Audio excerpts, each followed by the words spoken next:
जरा सोचिए, क्या हो अगर किसी की जिंदगी की कहानी अंधेरे से शुरू हो। एक ऐसा बच्चा जो हर रात डर के साए में सोता है, ये सोचते हुए कि आज मार पड़ेगी या कल।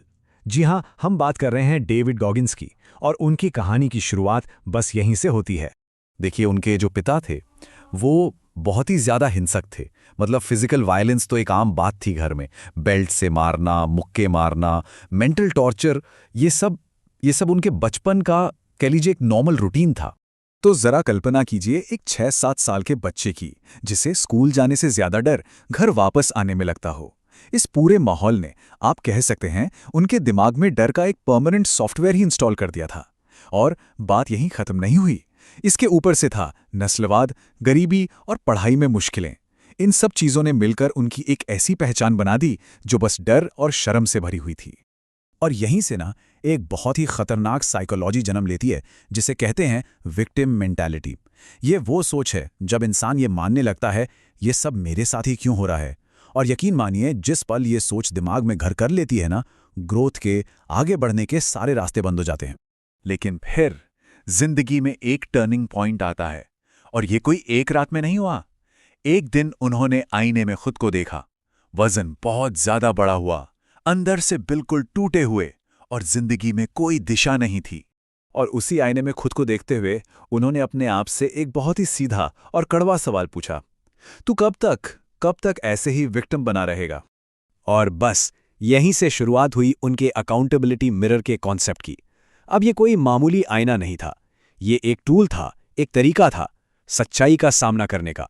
वो हर रोज उस आईने के सामने खड़े होते और अपनी हर एक कमी, हर एक बहाने और हर कड़वी सच्चाई को बिना किसी फिल्टर के जोर से बोलते थे। वो खुद से क्या कहते थे? वो कहते थे, तू कमजोर है, तू बहुत आलसी है, तू सिर्फ बहाने बनाता है।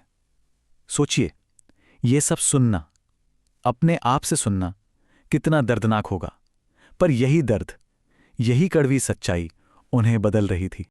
और इस प्रैक्टिस का नतीजा ये हुआ कि उनके अंदर एक्सट्रीम ओनरशिप आ गई। वो जो ब्लेम गेम होता है ना, दूसरों पर उंगली उठाना, वो हमेशा के लिए खत्म हो गया। अब कोई बहाना नहीं, ना अपने माँ बाप का, ना समाज का, ना ही किस्मत का। बस एक ही सच था, जो कुछ भी है वो मेरी जिम्मेदारी है। It's on me. और ये जो सोच है ना, ये साइकोलॉजी, ये किसी भी इंसान को पूरी तरह से बदल सकती है। लेकिन कहानी यहां खत्म नहीं होती। इस बड़े बदलाव के बाद भी उनकी जिंदगी का शायद सबसे लोएस्ट पॉइंट आया। ये वो वक्त था जब वो एक पेस्ट कंट्रोल कंपनी में नौकरी कर रहे थे और उनका वजन हद से ज्यादा बढ़ चुका था।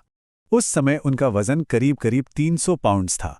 और एक रात कॉकरोच पर स्प्रे करते हुए उन्हें अचानक एक एहसास हुआ कि मैं ये क्या कर रहा हूं, मैं अपनी असल काबिलियत से कितना नीचे जी रहा हूं। वो जो फिजिकल पेन था, वो जो हालत थी, वो उनके लिए एक मेंटल अवेकनिंग, एक मानसिक जागृति बन गई। और यहीं पर उन्हें एक बहुत ही पावरफुल रियलाइजेशन हुआ। देखिए, हम सब, ज्यादातर लोग दर्द से दूर भागते हैं ना, लेकिन गॉगिन्स ने ठीक इसका उल्टा किया। उन्होंने दर्द को ही अपना सबसे बड़ा हथियार बना लिया। और यहीं से जन्म हुआ उनके फेमस कॉन्सेप्ट का कैलसिंग द माइंड। इसका मतलब क्या है? जैसे किसी मजदूर के हाथ पर बार बार रगड़ लगने से एक मोटी सख्त चमड़ी बन जाती है, जिसे कैलस कहते हैं, जो उसके हाथों को और मजबूत बनाती है। ठीक उसी तरह जब हम जानबूझकर बार बार मुश्किलों और तकलीफों का सामना करते हैं, तो हमारा दिमाग भी मजबूत यानी कैलस्ड हो जाता है। तब सवाल यह है कि उन्होंने ऐसा किया कैसे? वो रोज सुबह 4 बजे उठते थे। फर्क नहीं पड़ता कि रात में 3 घंटे सोए हों या 4। जब उनके पैरों में पहले से ही दर्द हो रहा होता था, वो उसी वक्त दौड़ने जाते थे। मतलब हर एक मुश्किल, हर एक डिस्कम्फर्ट उनके लिए एक मेंटल वर्कआउट बन गया था। और इसी नई माइंडसेट के साथ उन्होंने अपनी जिंदगी का एक नया और लगभग नामुमकिन सा दिखने वाला लक्ष्य सेट किया, नेवी सील बनना। अब ये कोई छोटी मोटी बात नहीं थी, इसके लिए उन्हें फिजिकली और मेंटली पूरी तरह से बदलना था। और उस जानलेवा ट्रेनिंग के दौरान उन्हें एक बात बिल्कुल साफ हो गई कि इंसान की जो लिमिट्स होती है ना, वो असल में एक झूठ है। इस चीज को वो अपने फेमस 40% रूल से समझाते हैं। जरा सोचिए उस पल के बारे में जब आपका दिमाग चिल्लाने लगता है, बस अब और नहीं होगा, आई एम डन, मैं खत्म हो गया हूं। गॉगिन्स कहते हैं कि ठीक उसी मोमेंट पर आपने अपनी असली ताकत का सिर्फ 40% ही इस्तेमाल किया होता है। 60% अभी भी बाकी है। सील ट्रेनिंग में एक चीज होती है, हेल वीक। ये सबसे मुश्किल फेज है। कई दिनों तक सोना नहीं, लगातार फिजिकल ड्रिल्स, बर्फीला ठंडा पानी। यहां पर जो लोग क्विट करते हैं ना, वो फिजिकली नहीं टूटते, वो मेंटली हार मान लेते हैं। मतलब शरीर हार नहीं मानता, दिमाग सरेंडर कर देता है। ऐसा नहीं है कि गॉगिन्स फेल नहीं हुए, वो भी हुए, उन्हें भी चोटें लगीं। लेकिन उन्होंने हार नहीं मानी, वो बार बार खड़े हुए। उनके लिए फेलियर का मतलब रुकना नहीं था, उनके लिए फेलियर एक फीडबैक था। हर एक चोट, हर एक झटका उनके दिमाग को स्टील की तरह और मजबूत बना रहा था। तो अब हम आते हैं इस ट्रांसफॉर्मेशन के फाइनल स्टेज पर, और वो है अपने अंदर की आवाज को, उस इनर वॉइस को मास्टर करना। देखिए, हम सबके अंदर एक आवाज होती है ना? और वो आवाज या तो हमारी सबसे अच्छी दोस्त हो सकती है या सबसे बड़ी दुश्मन। गॉगिन्स ने बस यही किया। उन्होंने अपनी उस दुश्मन आवाज को, जो बार बार कहती थी मैं बहुत थक गया हूं, उसे एक वॉरियर की आवाज से रिप्लेस कर दिया, जो कहती थी एक और रैप कर। जो आवाज कहती थी ये मुझसे नहीं हो पाएगा, उसकी जगह अब एक नई आवाज थी जो कहती थी बस देखते जाओ। और दोस्तों, यहीं पर इस कहानी का पार्ट 1 खत्म होता है। एक सफर जहां एक टूटा हुआ, हारा हुआ विक्टिम एक मेंटली टफ वॉरियर बन चुका है। लेकिन कहानी अभी बाकी है। अंधेरा पूरी तरह से गया नहीं है, क्योंकि असली लड़ाई तो अब शुरू हुई है, अपने ही दिमाग के अंदर। डेविड गॉगिन्स की ये कहानी तो बस एक शुरुआत है। अगर आप भी ऐसी ही पावरफुल और लाइफ चेंजिंग किताबों से जरूरी बातें सीखना चाहते हैं तो हमारे चैनल बुक एक्सप्लेन हिंदी को अभी सब्सक्राइब कर लीजिए। और हाँ, इस कोशिश के लिए एक लाइक तो बनता है, उसे भी दबाना मत भूलिएगा, क्योंकि सीखना कभी बंद नहीं होना चाहिए।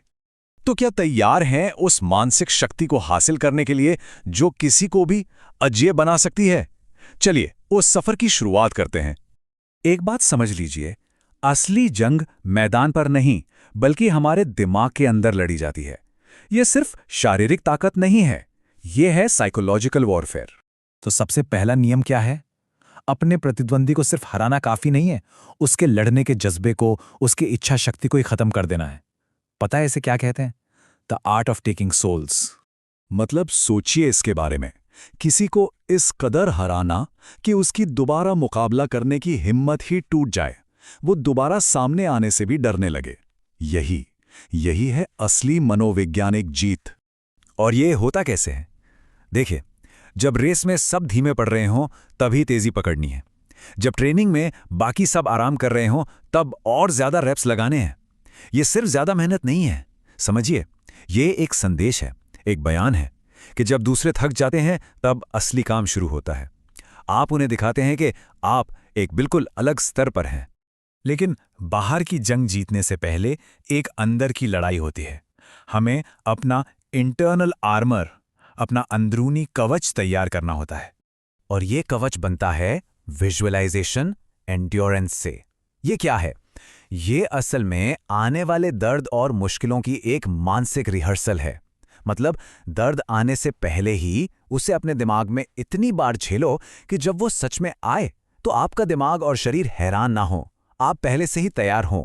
अब वक्त है अपनी पुरानी कमजोर पहचान को हमेशा के लिए मिटा देने का और एक नया मैं बनाने का। एक ऐसी पहचान जिसे कोई तोड़ ना सके। और वो नई पहचान क्या है? बस एक लाइन, आई एम अनब्रेकेबल। इसे रोज खुद से कहना है, इसको अपनी सच्चाई बना लेना है। ये सिर्फ एक वाक्य नहीं है, ये आपकी नई हकीकत है। इसके लिए एक ऑल्टर ईगो बनाना पड़ता है। ये क्या है? ये एक दूसरी सख्त पहचान है जो तब जागती है जब आपका असली मैं हार मानना चाहता है। ये इमोशनलेस है, पेन प्रूफ है, ये कोई बहाने नहीं सुनता, ये सिर्फ आगे बढ़ना जानता है। ठीक है, अब आगे बढ़ते हैं। अब बात करते हैं कि अपने अतीत को, चाहे वो कितना भी दर्दनाक क्यों ना हो, उसे अपना सबसे बड़ा हथियार कैसे बनाया जाए। ये तरीका है द कुकी जार मेथड। इसे ऐसे समझिए जैसे ये एक मानसिक डब्बा है, एक कुकी जार। इसमें अपनी सारी पिछली जीत और हर वो मुश्किल जिसे आपने पार किया सब जमा करना है। और जब भी आत्मविश्वास कम हो, इस जार को खोलना है। तो इसका तरीका क्या है? स्टेप 1, कोई मुश्किल चुनौती सामने है। स्टेप 2, दिमाग में उस कुकी जार को खोलो। स्टेप 3, अपनी कोई पुरानी बड़ी जीत याद करो, जैसे मैंने हेल वीक को पार किया था। स्टेप 4, उस याद से, उस एहसास से आज की लड़ाई के लिए ताकत हासिल करो। बस याद रखिए, अतीत की तकलीफ वो कमजोरी नहीं है, उसे ईंधन में बदलना है, उसी दर्द से ताकत निकालनी है। चलिए अब उस जगह चलते हैं जहां सबसे बड़ी जंग लड़ी जाती है, हमारे अपने दिमाग के अंदर। बात करते हैं कि अपने अंदर की बातचीत को कैसे काबू में किया जाए। देखिए, दिमाग में हमेशा दो आवाजें होती हैं। एक है द क्वाइट वॉइस, जो कमजोरी की बातें करती है, आराम ढूंढती है, दर्द की तरफ इशारा करती है। और दूसरी है द पुश वॉइस, जो ताकत से चिल्लाती है, मेहनत मांगती है और लक्ष्य पर ध्यान लगाती है। ये दोनों हमेशा लड़ती रहती हैं। और पता है जीत कौन सी आवाज की होती है? जिसकी बात सुनने का फैसला लिया जाता है। एक विजेता ये तय करता है कि उसे कौन सी आवाज सुननी है। ये एक चुनाव है, हर पल हर दिन का चुनाव। और इस चुनाव के साथ आती है एडल्ट अकाउंटेबिलिटी। इसका मतलब क्या है? दूसरों पर इल्जाम लगाना बंद, बॉस, परिवार, हालात, किसी पर भी बहाने बनाना बंद।